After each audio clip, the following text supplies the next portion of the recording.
안녕하세요. 소영 목사가 들려주는 신앙의 집을 바르게 짓는 사람들의 교회 신집사 교회에 오신 것을 환영합니다. 오늘의 주제는 말씀을 적용할 때 응답이 온다. 대한민국은 기독교를 받아들인 지가 140년이 되었습니다. 그래서 우리나라는 복을 많이 받았고 세계 선교를 많이 하는 국가가 되었습니다. 그리고 성도들은 예배와 헌금과 봉사하는 것을 아주 잘합니다. 한국 교회를 돌아보면 교회가 처음 시작되었을 때의 신앙의 삶과 현재 신앙의 삶에는 많은 차이가 있습니다. 과거에는 대부분이 가난하여서 질병이나 어려움이 왔을 때 목사님께 안수기도를 받거나 교회에 나가서 하나님께 도움을 청하였습니다. 현재의 성도들은 어떻게 하는지 잘 아실 것입니다. 우리는 여러 가지 혜택을 병원이나 물질과 사람을 통해 얻습니다. 그러다 보니 하나님을 의지하고 말씀에 순종하는 신앙이 아니라 세상의 방법으로 해결받으려고 합니다. 현재 우리의 모습에서는 말씀에 순종하려는 의지가 없어졌습니다. 그리고 교회에 와서는 위로와 존중과 축복만을 받으려고 하지 않았나를 돌아보는 시간이 되기를 바랍니다. 사무엘이 전한 하나님 말씀을 보시겠습니다. 사무엘상 15장 22에서 23절 사무엘이 이르되 여호와께서 번제와 다른 제사를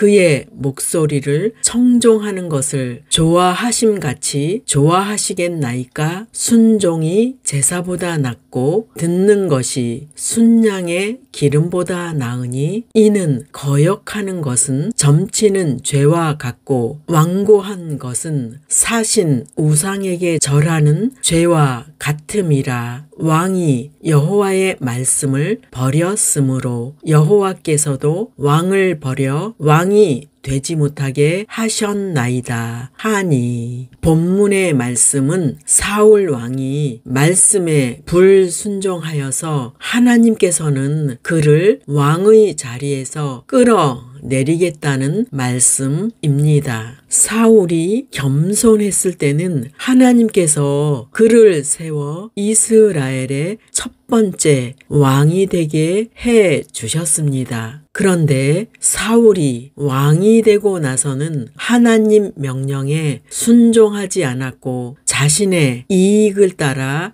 행했습니다. 본문에 여호와께서 번제와 다른 제사를 그의 목소리를 청종하는 것을 좋아하심같이 좋아하시겠나이까? 라고 말씀합니다. 이 말씀은 제사가 중요하지 않다고 말하는 것이 아닙니다. 즉 하나님께 순종은 하지 않으면서 형식적으로 제사를 드리는 것에 대해 책망하는 것입니다. 사울이 하나님의 명령은 거역하면서 제사 드리겠다고 하는 것은 하나님을 기만한 것이라는 말씀입니다. 우리는 하나님의 말씀을 적용하지 않으면서 예배만 드리고 있는지 돌아보아야 합니다. 현재의 성도들이 예배를 많이 드려도 헌금을 많이 하는데도 기도 응답을 받는 일이 왜 적을까요? 그것은 하나님 말씀은 거역하면서 의식적인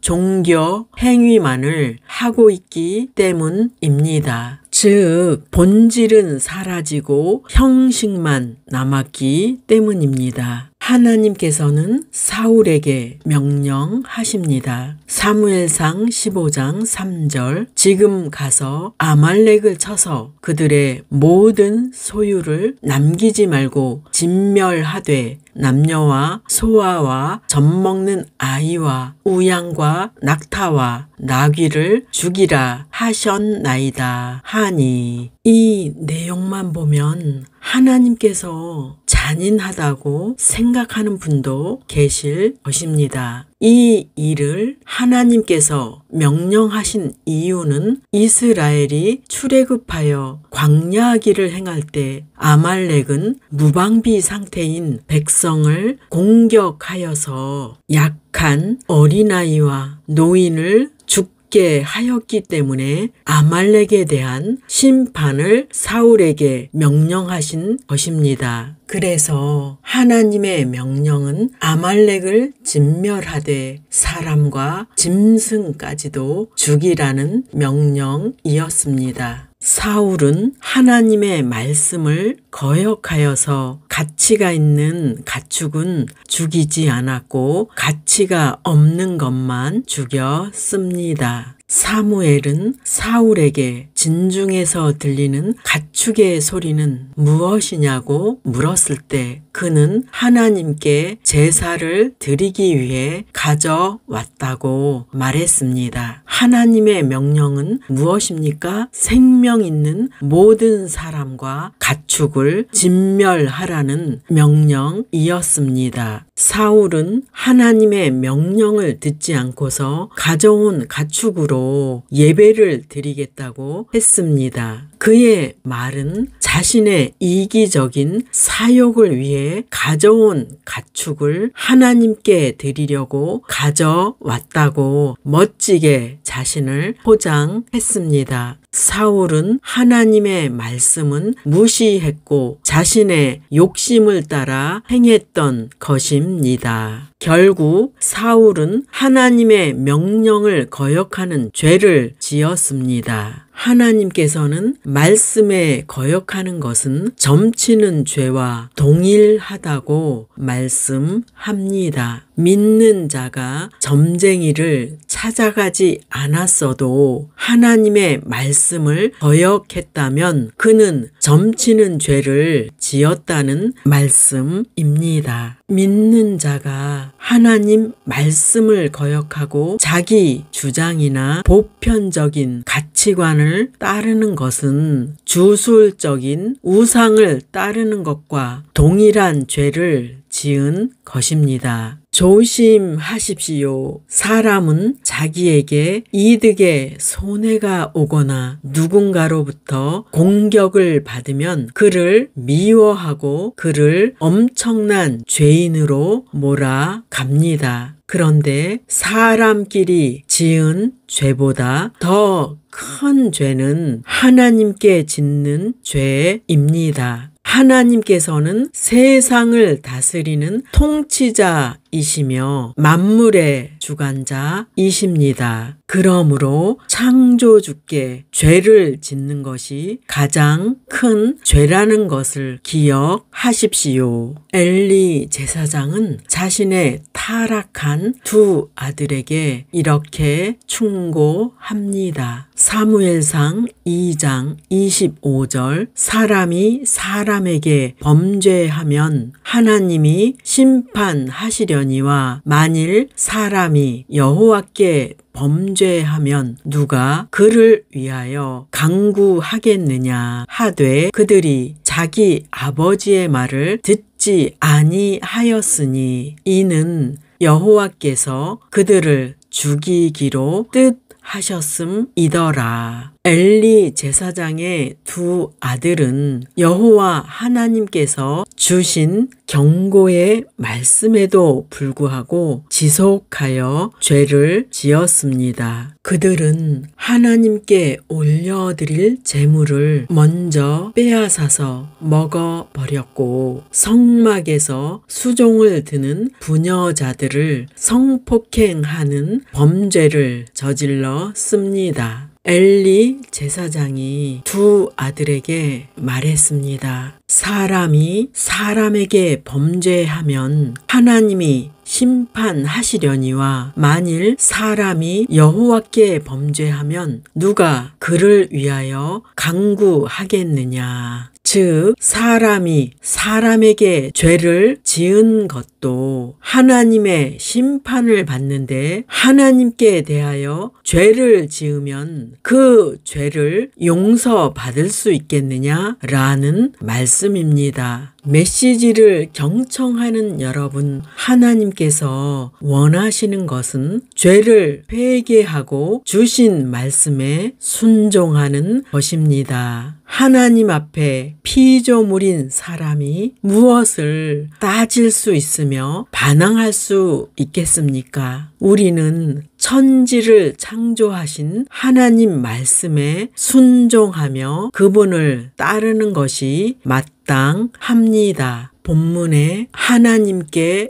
완고한 것은 우상에게 절하지 않았어도 절한 것과 같다는 말씀입니다. 딱 맞는 말씀입니다. 왜냐하면 사울은 자신에게서 나온 생각을 따랐기 때문입니다. 그가 육신의 생각을 따랐다는 것은 사탄의 생각에 넘어간 것이기에 우상에게 절한 것이 됩니다. 믿는 자가 보이는 우상에게 절하지 않았다면 자신은 결코 우상 숭배를 하지 않았다고 말할 것입니다. 하지만 하나님의 생각은 다릅니다. 하나님 말씀에 순종하지 않았다면 우상 숭배를 했다고 하십니다. 하나님께서 우리에게 요구하시는 말씀을 듣지 않았다면 우상 숭배를 했다고 하십니다. 우리는 솔로몬 왕이 부귀 영화를 누리다가 이방 여인들을 맞이하여 우상 숭배했다는 말씀을 볼 때 그의 신앙을 비판하면서 한심한 왕이라고 생각했습니다. 그런데 우리가 솔로몬과 같은 죄를 짓고 있다는 사실을 깨달아야 합니다. 우리가 하나님 말씀을 거역했다면 우리도 우상 숭배의 죄를 지은 것입니다. 본문에 순종이 제사보다 낫다는 말씀은 믿음의 삶에서 우선순위의 중요성을 일깨워주는 말입니다. 순종을 하지 않으면서 드리는 예배와 헌금과 봉사는 하나님 앞에 인정을 받지 못할 뿐 아니라 전혀 유익이 되지 못한다는 것입니다. 예배는 매우 중요합니다. 그러나 순종이 우선되지 않은 상태에서 예배는 무의미하다는 말씀입니다. 곧 제사는 순종의 표현이기 때문입니다. 말씀을 실천하는 자는 복을 받습니다. 야고보서 1장 25절 자유롭게 하는 온전한 율법을 들여다보고 있는 자는 듣고 잊어버리는 자가 아니요 실천하는 자니 이 사람은 그 행하는 일에 복을 받으리라. 1번 말씀을 듣고 알기만 하는 사람은 자신을 속이는 것입니다. 매주 하나님의 말씀을 듣고 배워서 성경 지식이 뛰어난 사람들이 많습니다. 그들은 말씀을 많이 듣고 배웠으므로 하나님께 받아들여지고 그 지식으로 자신들이 보호받는다고 생각합니다. 그들은 죄를 회개하면 하나님께 용서받아서 복을 받는다고 생각합니다. 물론 하나님께서는 우리가 죄를 고백하고 회개할 때 용서해 주십니다. 그런데 이 땅과 하늘에서 복을 누리려면 죄로부터 돌이키고 하나님께 순종해야 합니다. 부모는 자녀를 위해 회초리를 들어서 때릴 때가 있습니다. 그것은 자녀가 잘못된 행실을 고치고 변화되기를 원해서 징계의 매를 듭니다. 그런데 자녀가 위기를 모면하기 위해 잘못했다고 했는데 변화되지 않는다면 어떨까요? 부모는 또 회초리를 들 것입니다. 그러므로 하나님의 말씀을 알기만 하고 행하지 않는 사람은 하나님의 징계를 받습니다. 2번 말씀을 듣기만 하고 행치 않는 사람은 하나님과 자신을 속이는 것입니다. 우리는 말씀을 듣고 고칠 점을 찾아서 적용해야 합니다. 성도들이 교회 문을 나서는 순간 세상 일에 산만해져서 들은 메시지를 잊어버립니다. 그러므로 우리에게 주신 말씀을 순종하기 위해 기록하고 지키려고 결심해야 합니다. 3번 하나님의 말씀은 자유하게 하는 율법입니다. 본문에 하나님의 말씀은 자유하게 하는 온전한 율법이라고 말씀합니다. 그 이유는 말씀이 우리를 죄와 사망의 속박으로부터 자유케 해주기 때문입니다. 우리가 하나님 말씀에 순종하여 예수 그리스도를 영접하여 우리는 죄와 사망의 속박으로부터 자유케 되었습니다. 이제 우리는 말씀을 삶에 적용하여 인생의 모든 시험으로부터 자유케 됨을 체험해야 합니다. 그러므로 우리는 하나님 말씀을 언제나 적용해야 합니다. 하나님 말씀은 믿는 자에게 그분의 뜻을 알게 만들어서 영원토록 사탄의 권세에서 자유케 합니다. 4번 하나님의 말씀을 듣고 행하는 사람이 복을 받습니다. 본문에 실천하는 자니 이 사람은 그 행하는 일에 복을 받으리라 라고 약속하십니다. 우리가 복을 받기 원한다면 성경 말씀을 실천해야 합니다. 한 가지씩 말씀을 적용하는 도전을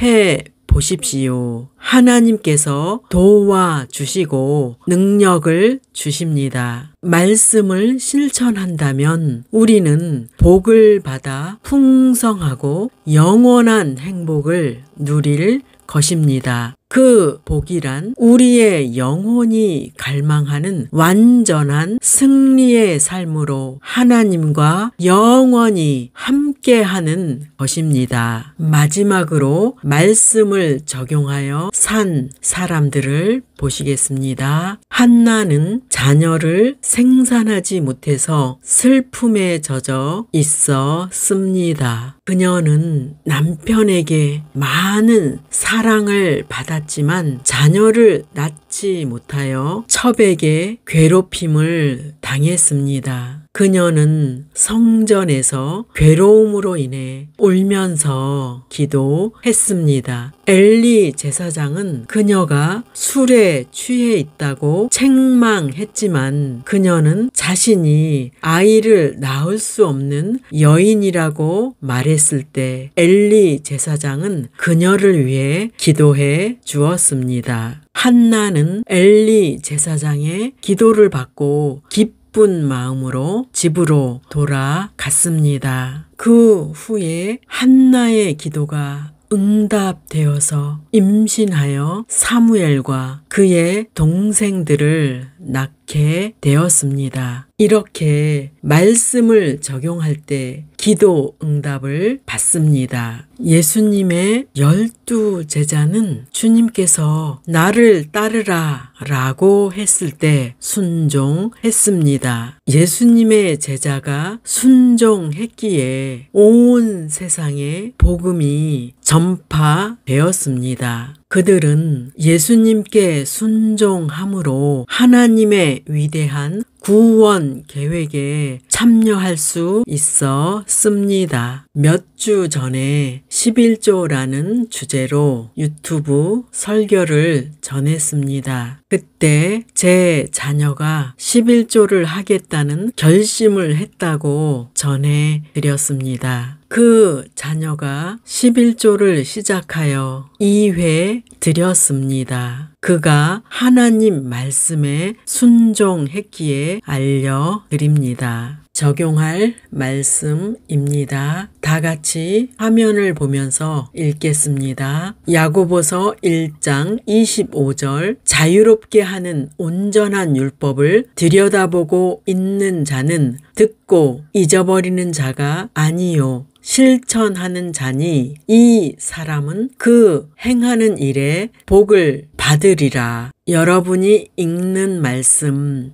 들은 메시지를 잊어버리지 않고 실천하면 복이 있다고 약속하십니다. 다 같이 화면을 보고 3번 외치겠습니다. 말씀을 적용하여 복을 받자. 말씀을 적용하여 복을 받자. 말씀을 적용하여 복을 받자. 본절에 나오는 복은 단지 보이는 세상의 복만을 말하는 것이 아니라 영원한 세계까지 연결되는 복입니다. 성도 여러분, 우리는 조금 더 분발하여 하나님의 말씀을 삶에 적용하여 복을 받는 모두가 되시기를 예수 이름으로 축원합니다.